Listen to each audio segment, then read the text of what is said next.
Saat ini kita telah terhubung dengan Treasury Research Analyst BNI, Puguh Andik. Selamat pagi, Mas Puguh. Ya, selamat pagi Mbak Cakri. Iya, kita lihat tadi IHSG sempat dibuka di zona hijau, masih di zona hijau, cuman nampaknya semakin terkoreksi di 5.080 sekitar itu. Ini pengaruhnya terhadap pergerakan rupiah kita hingga saat ini. Untuk hari ini saja ada di level atau di kisaran berapa, Mas Puguh?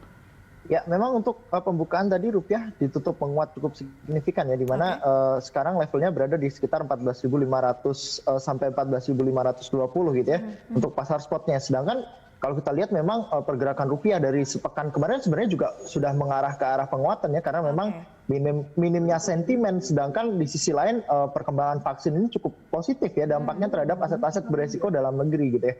Kalau kita lihat memang pergerakan rupiah di hari ini kemungkinan besar akan cenderung mengalami penguatan, bahkan bukan tidak mungkin nanti penutupan berada di level 14.480 gitu ya.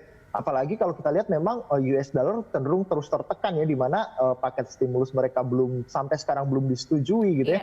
Meskipun kondisi corona di Amerika Serikat sendiri juga sudah mulai menurun kemarin ya, di mana Arizona, Florida dan juga California yang cukup parah terdampak corona di pekan lalu gitu ya, ini sudah mulai mengalami penurunan. Dan mungkin untuk range pergerakan hari ini antara mungkin untuk support 1 dan resistance 1-nya ada di level 14.500 sampai 14.600 gitu ya, masih cukup lebar karena memang pergerakannya selama sepekan kemarin juga masih cukup volatile gitu ya. Namun untuk support 2-nya mungkin akan berada di level 14.480 seperti disebutkan tadi, dan mungkin untuk resisten 2 berada di 14.620 seperti itu. Nampaknya cukup lebar juga ya rentangnya. Tapi sebenarnya kalau dari domestik sendiri masih minim sentimen, tapi apa sebenarnya sentimen utama yang dengan kondisi sekarang ini bisa memperkuat rupiah? Ya, memang dari dalam negeri memang minim sentimen ya, rilis data ekonomi pun juga hampir tidak ada gitu ya, sehingga perkembangan corona dalam negeri menjadi sorotan utama dari para investor gitu ya. Apalagi kalau kita lihat memang cenderung ya secara weekly gitu ya, pekan kemarin juga sudah mulai mengalami penurunan, dan di hari Minggu kemarin juga sudah di bawah 1.500 lagi gitu ya, sehingga mungkin kondisi corona ketika semakin membaik, terus ada optimisme juga dari vaksin ini, kemungkinan besar akan membuat rupiah masih kecenderungannya menguat gitu ya. Meskipun secara global kalau kita lihat masih ada ketegangan antara Amerika Serikat dan China gitu ya. Namun hal ini juga cenderung berimbang gitu ya, adanya ekspektasi dari stimulus secara global gitu ya, dari masing-masing negara gitu ya, yang kemungkinan besar akan mendorong selera resiko pasar gitu ya.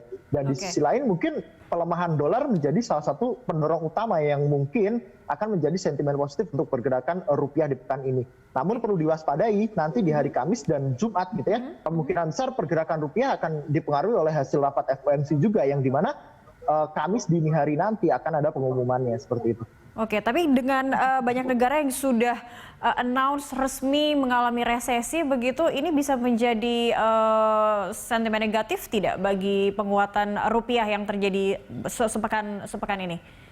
Ya, mungkin kalau kita lihat memang beberapa negara sudah mulai resesi gitu ya. Terakhir juga ada Korea Selatan gitu yang mungkin memasuki resesi gitu ya. Namun respon pasar ternyata memang berbeda gitu ya. Ketika Singapura kemarin resesi, rupiah cenderung tertekan. Namun ketika Korea Selatan yang resesi, justru rupiah mengalami penguatan di pekan lalu ya.